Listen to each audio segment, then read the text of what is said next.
guys, good evening. Grabe atong spotlight oh. Ang ano to ba? Sa ano? Yun. Light namin sa exhaust. Sana exhaust kung magluto. Tapos gabiin na guys, it's napatulog ako ng mga bata galing. Tapos si Ella gumawa siya kanang fish sticks kanina panihapon niya. So nagpagawa din ako ng 4 pieces dapat to, kinain ko yung isa. Halloween nuggets pa to, yung mga ano ba, Halloween time, merong ano sa store. Yan, ginawa ko papabaon ko bukas guys ni Francine at Francis. Lagyan ko sa ganyan kasi na feeling ko kisumhan na sila permi og healthy bread. Gawan ko niyan, tapos gawa ko ng broochen bread siya. Naka ano na siya, ano yan? Templado na ba? Pero imo na lang siyang ikuan. Ano ni? I-bake.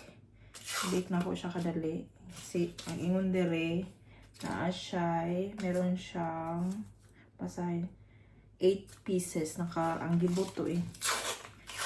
I think normally yung normal na ganito is 6 pieces lang, pero ito naka 8 pieces. Tapos i-bake natin siya ng 200 or 180. Nice guys. And then mukuan na lang siya. Ganyan. Grabe, I was so busy this week guys. Wala akong off.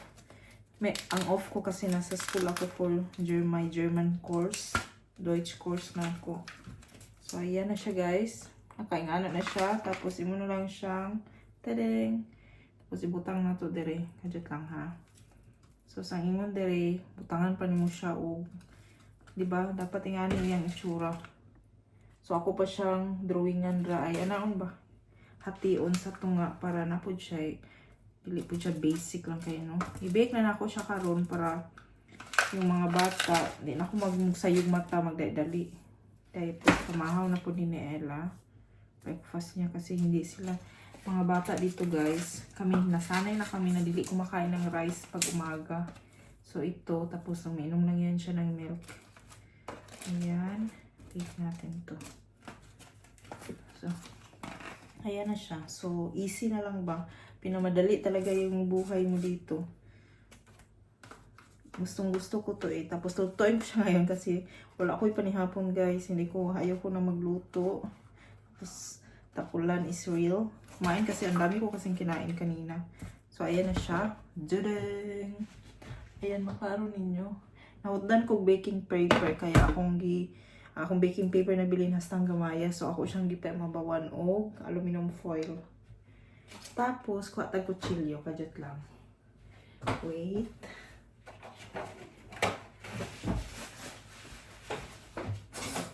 Ato siya butangan og ani. Ikat na to siya sa atubangan para naliki-liki ba. Liki-liki. Para mura yun siya og pro. Pero mura man gyapon pan gyapon ni guys. So, ito ginagawa may usahay pag bumili ako nito, Sunday ko siya ginagawa pag wala kaming trabaho ni Frank. Parang family breakfast ba. So, ang plano ko kanina, gagawa sana ako ng pancakes para bukas nila. Pero, tapulan ko mix, guys. So, ito na lang. Nakita ko sa ref. Nag-stock pala ako nito. Matagal pa to na may expire sa 28 pa.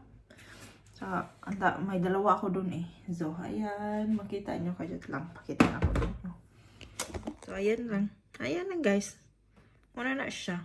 So, ipakita na ko ninyo pag maluto na. So, ito yung ginagawa ko pag may kindergarten or my school the next day. Piniprepare ko siya sa gabi, guys, para pag in the morning, ano na lang ang gagawin ko. Yung papainumin ko na lang ng milk yung mga bata. And then, sa Ate Ella, siya na yung gumagawa ng pagkain niya. Pero at least, naka-ready na ba? Ayan. And then, yan. Tapos ito, bread, lalagyan ko lang yan siya ng butter.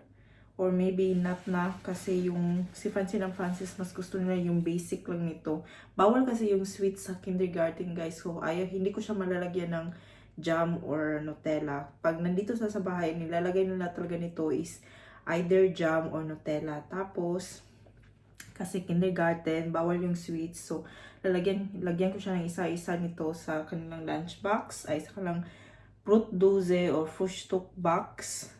And then, lalagyan ko siya ng nuggets. Kasi, and then, fruits na dayon. Lutuin ko lang to siya ng, ilang minuto ba yun? Ang sinabi. Lutuin lang natin.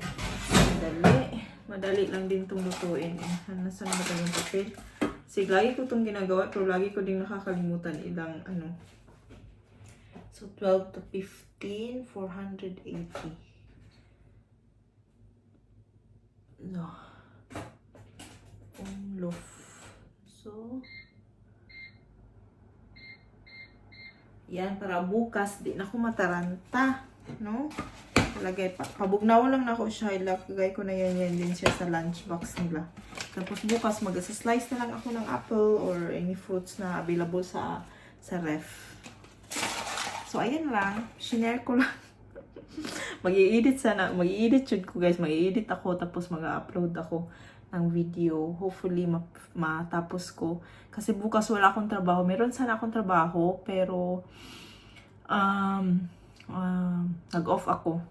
Hindi off kasi nagpa-excuse ako kasi bukas si strike and also si Francis hindi siya papacheck up namin yung ears niya kasi masakit, nasasaktan siya guys, masakit siya guys, then parang may magkuan ba, bungog, sana, dili siya ingon na bungog na magkuan jud pero yung idalunggan pag na-notice naman ni Frank pag mo storya siya namo very malakas English Tagalog very dako ba kanang pasyagit din pag ako siyang ilisan pag musangko sa iyang dalunggan ang sanina sakitan siya din last few days gihilantan siya guys pero hindi dahil higilantan siya and then wala siya gihubak wala siya sawang so I think meron siyang ear infection so kailangan na namin siya ipa-check up so hindi ako papasok bukas papasok ko sa Friday na may supposedly meron akong trabaho bukas until Thursday, Friday, and Sunday. So, sa Friday na ako papasok and then, yeah, late shift. So, ayun lang. Pakita ko sa inyo pag mahuman ang bread. Kasi mukhaon po ko, butangan akong Nutella.